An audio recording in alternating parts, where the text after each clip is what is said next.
गुरु ब्रह्मा गुरु विष्णु गुरुदेवो महेश्वरः गुरु साक्षात् परम ब्रह्म तस्मै श्री गुरुवे नमः। त्वमेव माता च पिता त्वमेव बन्धुश्च सखा त्वमेव विद्या द्रविणं त्वमेव सर्वं मम देव। श्री कृष्ण गोविंद हरे मुरारी हे नाथ नारायण वासुदेवा। श्री कृष्ण गोविंद हरे मुरारी हे नाथ नारायण वासुदेवा। श्री कृष्ण गोविंद हरे मुरारी हे नाथ नारायण वासुदेवा। श्री कृष्ण गोविंद हरे मुरारी हे नाथ नारायण वासुदेवा। श्री कृष्ण गोविंद हरे मुरारी हे नाथ नारायण वासुदेवा। द्वितीय अध्याय में आपने सुना भगवान के स्थूल और सूक्ष्म रूपों का वर्णन।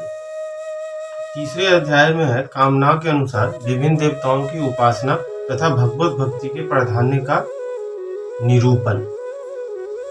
श्री सुखदेव जी ने कहा, परीक्षित, तुमने मुझसे जो पूछा था कि मरते समय बुद्धिमान मनुष्य को क्या करना चाहिए, उसका उत्तर मैंने तुम्हें दे दिया।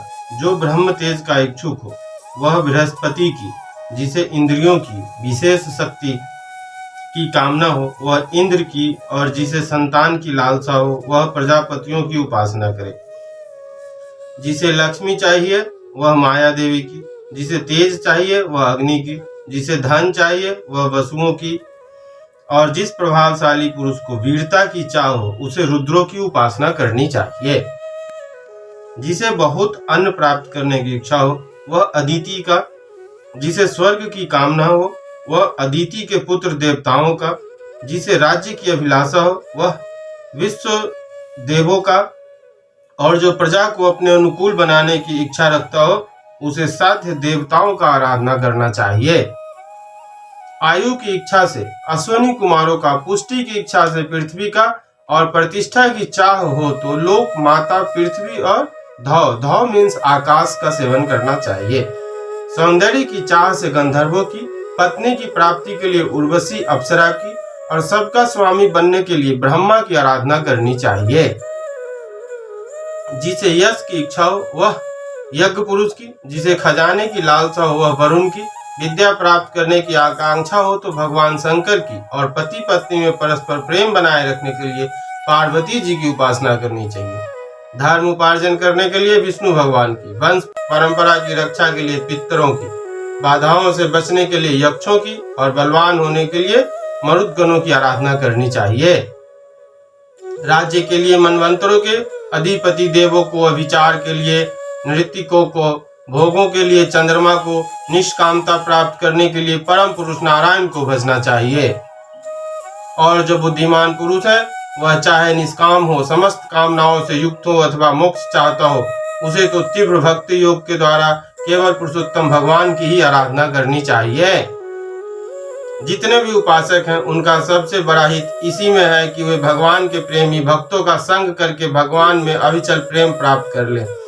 ऐसे पुरुषों के सत्संग में जो भगवान की लीला कथाएं होती है उनसे उस दुर्लभ ज्ञान की प्राप्ति होती है जिससे संसार सागर की त्रिगुणमयी तरंग मालाओं के थपेरे शांत हो जाते हैं। हृदय शुद्ध होकर आनंद का अनुभव होने लगता है। इंद्रियों के विषयों में आसक्ति नहीं रहती। केवल मोक्ष का सर्वसम्मत मार्ग भक्ति योग प्राप्त हो जाता है। भगवान की ऐसी रसमयी कथाओं का चस्का लग जाने पर भला कौन ऐसा है जो उनसे प्रेम न करे। सौनक जी ने कहा, सूत जी, राजा परीक्षित ने सुखदेव जी की यह बात सुनकर उनसे और क्या पूछा। वे तो सर्वज्ञ होने के साथ ही साथ मधुर वर्णन करने में भी बड़े निपुण थे। सूत जी, आप तो सब कुछ जानते हैं, हम लोग उनकी वह बातचीत बड़े प्रेम से सुनना चाहते हैं। आप कृपा करके अवश्य सुनाइए, क्योंकि संतों की सभा में ऐसी ही बातें होती हैं जिनका पर्यवसान भगवान की रसमयी लीला कथाओं में ही होता है। पांडुनंदन महारथी राजा परीक्षित बड़े भगवत भक्त थे। बाल्यावस्था में खिलौने से खेलते समय भी वे श्री कृष्ण लीला का ही रस लेते थे। भगवान में श्री सुखदेव जी भी जन्म से ही भगवत परायण है। ऐसे संतों के सत्संग में भगवान के मंगलमय गुणों की दिव्य चर्चा अवश्य ही हुई होगी, जिसका समय भगवान श्री कृष्ण के गुणों के गान अथवा श्रवण व्यतीत हो जाता है।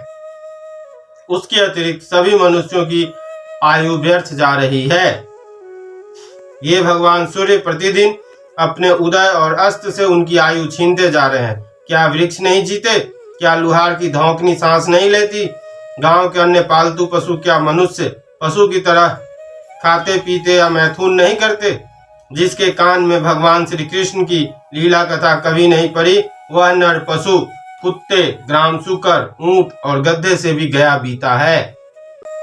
सूत जी, जो मनुष्य भगवान श्री कृष्ण की कथा कभी नहीं सुनता, उसके कान बिल के समान है। जो जीव भगवान की लीलाओं का गायन नहीं करती, वह मेढक की जीभ के समान टर टर करने वाली है। उसका तो रहना और न रहना व्यर्थ है। जो सिर कभी भगवान श्री कृष्ण के चरणों में झुकता नहीं, वह रेशमी वस्त्र से सुसज्जित और मुकुट से युक्त होने पर भी बोझ मात्र ही है। जो हाथ भगवान की सेवा पूजा नहीं करते, वे सोने के कंगन से भूषित होने पर भी मुर्दे के हाथ हैं। जो आंखें भगवान की याद दिलाने वाली मूर्ति, तीर्थ, नदी आदि का दर्शन नहीं कराती, वे मोरों के पांख में बने हुए आंखों के चिन्ह के समान निरर्थक है। मनुष्यों के वे पैर चलने की शक्ति रखने पर भी चलने वाले पैरों जैसे ही हैं, जो भगवान की लीला स्थलियों की यात्रा नहीं करते।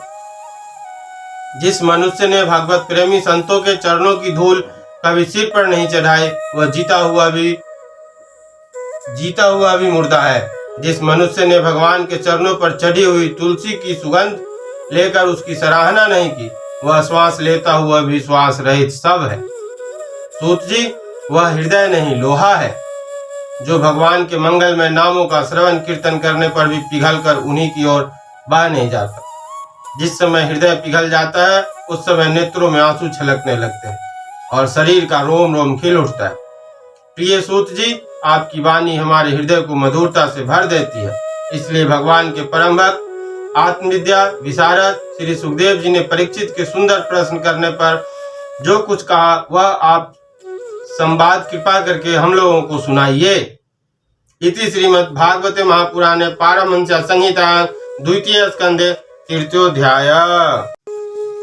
श्री भागवत भगवान की है आरती, पापियों को पाप से है तारती। ये अमर ग्रंथ, ये मुक्ति पंथ, ये पंचम वेद निराला, नव ज्योति जलाने वाला। हरि नाम यही, हरि धाम यही, यही जग मंगल की आरती। पापियों को पाप से है तारती, श्री भागवत भगवान की है आरती। ये शांति गीत पावन पुनीत, पापों को मिटाने वाला, हरि दरस दिखाने वाला। यह सुख करनी या दुख हरनी, श्री मधुसूदन की आरती। पापियों को पाप से है तारती, श्री भागवत भगवान की है आरती।